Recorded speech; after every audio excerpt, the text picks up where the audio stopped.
Hallo julle, ek is JJ van Rensburg, tuinboukundige by Gardenwold Kwekery, net noordwes van Johannesburg. En so gereeld kry ek dit, dat mense sê, hulle weet nie wat om te doen, of hulle weet nie hoe, om 'n klein plekkie vir hulle self om te omskep in 'n mooi tuintjie met 'n mooi fonteintjie nie. 'n Lus vir die siel nie. So nou gaan ek vir julle wys, vir almal van julle wat in kleiner tuine bly, of wat selfs tussen hoë geboue bly, wat nie weet hoe om dit te doen nie. Dit is eintlik baie maklik. Kom ons loer hierdie kant. Hier sit ons nou plus minus so 2 meter by 2 meter area, sementmuur aan die een kant, so effens 'n agtergrond agter my. Maar niks regtigs wat interessant is nie en ook niks wat vir jou gaan 'n kalmerende effek gee nie. En wat ek hier wil doen is ek wil iets heeltemal kontrasterend insit. Ek wil graag vir ons 'n natuurlike fontein insit. Dit lyk soos rots, maar dit word eintlik van veselglas gemaak. Baie maklik om te hanteer en ook baie maklik om te installeer.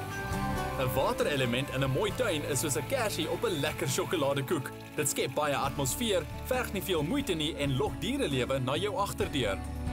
Ons is mos hier by 'n kwekery, so ek het vir ons 'n bietjie plante gaan optel, ek het vir ons 'n fontein opgetel en natuurlik 'n pompie. Gewoonlik sal 'n mens heel eers van alles die gras uithaal. Ek gaan nie vandag die gras uithaal nie, want hierdie is bloot net 'n demonstrasie. Kom ons kyk grootte gewys na die fontein wat ek vir ons gekry het. Hierso kan julle nou sien, het ek 'n eenvoudige veselglas dammetjie vir ons gekry met 'n baie maklike top wat bo-op gaan. Julle kan sien hy's lekker liggewig. Hy's nie te groot vir die area nie, maar hy gaan wel vir ons daai kabbelende gevoel gee op die valle. Kyk hoe maklik is dit. Kom ons kyk gaan net na die pompie. Meeste mense sal vir jou sê, hulle kan nie 'n fontein in daai hoekie van die tuin insit nie want daar is nie water nie. Nou dis heeltemal verkeerd. Jy het water een keer nodig om hom vol te maak en dan natuurlik het jy kragpunt nodig want dit gaan die pompie dryf. Wat so groot pompie gaan ek gebruik? Ek het vir ons hier so 'n 3000 liter pompie uitgehaal. Nou 3000 liter 'n uur klink soos verskriklik baie.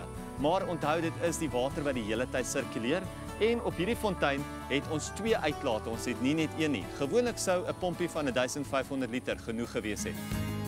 Maak ook seker die pompie wat jy kies is geaard en kom met 'n kabel van ten minste 10 meter. Volg die instruksies op die pakkie en sien daar. Sal my nie glo nie, meeste van ons harde werk is nou klaar gedaan. Ek het die pompie ingesit, het die kragpunt klaar ingeprop. Ons moet hom nou net bietjie water gooi en dan gaan ons hom aanskakel. So kom ons gooi water in, dan skakel ons hom aan en dan kan ons hom toets. Onthou die hele pompie moet onder water wees. Hy moet heeltemal weg wees. Nou het ons genoeg water hier in. Nou kan ons die fontein aanskakel, maar ek dink kom ons sit eers 'n bietjie plante hier om, net om dit mooi te maak en dan skakel ons hom heel aan die einde aan. Maak seker dat jy die regte plante vir jou area gebruik. Onthou, sommiges hou van son en ander van skadu. Kies ook iets wat immergroen is en van klam grond hou. Hier is ons eindproduk nou. Dit is so maklik soos 1 2 3. Kyk net, jy kan jou area in jou tuin kan jy so maklik soos dit mooi maak.